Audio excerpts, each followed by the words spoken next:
Kamati za mazingira zilizopo katika mashehia kisiwani Pemba zimetakiwa kuelimisha jamii juu ya masuala ya haki yanayotokana na tabia nchi ili kurekebisha athari za mabadiliko hayo. Hayo yameelezwa na mkurugenzi mtendaji wa mwamvuli wa asasi za kiraia Zanzibar Hassan Hamis Juma katika hafla ya kujengewa uelewa wa wanakamati hao juu ya masuala ya kamati yanayotokana na tabia nchi huko Madungu Chake Chake Pemba. Amesema ikiwa dunia ipo katika janga la mabadiliko ya tabia nchi, ni vyema wananchi wa kushirikiana na kamati kuchanganua haki zao ili kuweza kupata mbinu za kupunguza madhara yanayojitokeza. Kukata masuala tabia nchi, tunachotakiwa sisi ni kufanya adaptation na mitigation.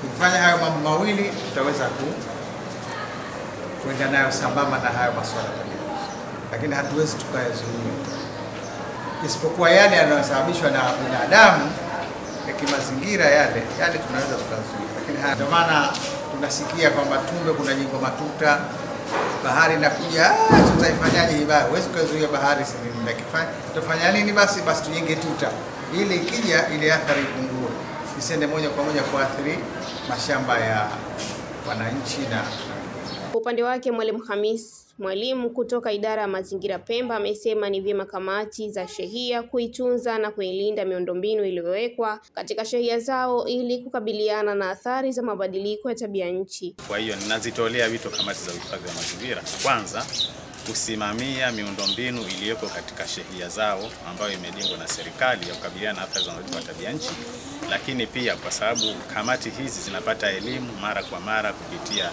taasisi za serikali, kupitia NGO. Kwa hiyo zitumie elimu ile kutaalamisha wananchi wao katika shehia zao jinsi ya kukabiliana na hizi athari za mabadiliko ya tabia nchi, lakini pia kuitunza na kuilinda miundombinu ambayo imejengwa kwa ajili ya kukabiliana na athari za mabadiliko ya tabia. Naye naibu katibu mwamvuli wa asasi za kiraia Pemba Alawi Bakari amesema maeneo mengi yameharibika kutokana na mabadiliko ya tabia nchi, hivyo ni vyema kushirikiana kwa pamoja katika kuibua hoja, haki na wajibu kwa wananchi sambamba na mbinu mbalimbali ili kuyarudisha baadhi ya maeneo yaliyoharibika na athari hizo. Hapa tumo katika mwendelezo wa kujenga watu utafakari kwamba je, kuna haki gani kutambua na kusaidiana katika mabadiliko ya tabia ya nchi. Leo kwa bara kote, sehemu nyingi kuna kiangazi, ardhi imekatika. Kama alivyosema mkurugenzi mwenzangu, leo ardhi inaingia maji. Jamani, ndio basi tena, au yule shamba yake imeingia maji, wale shamba yao imeingia maji, ndio basi tena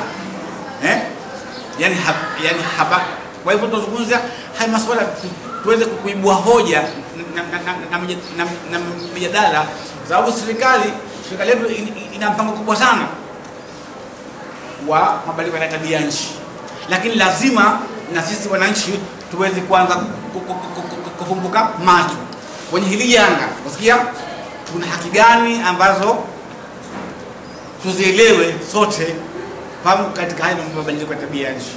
Wakizungumza kwa niaba ya washiriki hao mara baada ya kupatiwa mafunzo ya haki na wajibu katika mabadiliko ya tabia nchi, Mohamed Hassan Abdullah na Asha Hamadi Ali wamesema kuwa mafunzo hayo watayafanyia kazi kwa vitendo kwa kuyafikisha katika shehia zao sambamba na kutumia namna bora za kuhifadhi mazingira kwa maendeleo ya sasa na vizazi vijavyo. Kwanza nashukuru mafunzo ambayo tumekuwa naongoza hapa kuhusiana na haki na wajibu katika tabia nchi ama katika masuala mazima ya kimazingira. Kitu kikubwa ambacho nimejifunza hapa ni namna bora ya kuhifadhi mazingira katika jamii. So kile ambacho nimekipata nitaenda kupeleka katika shehia kwa ajili ya kuwapa taaluma wanajamii juu ya haki za kimazingira na jinsi gani waweze kuhifadhi mazingira kwa maendeleo sasa na maendeleo ya baadaye, ili kizazi cha baadaye kije kunufaika na mazingira ya sasa. Sio mafunzo tuliyopata hapa leo tutachukua na tutaenda kuwaelimisha wanajamii, hasa tukitazama saa hizi kipindi hicho nacho ni kipindi cha jua kali, mimea haistawi uzuri,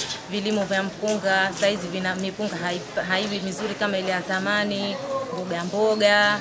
Kwa hiyo tukitoka hapa tutaenda kuelimisha. Matarajio yetu tutatoa elimu kwa wanajamii wote, hususan tupande miti katika shehia yetu inayotuzunguka. Halafu kila paliona mtaro ambao umeziba tuzibue, ili hizi athari za mabadiliko ya nchi basi iondekane hili tatizo katika mashehia yetu.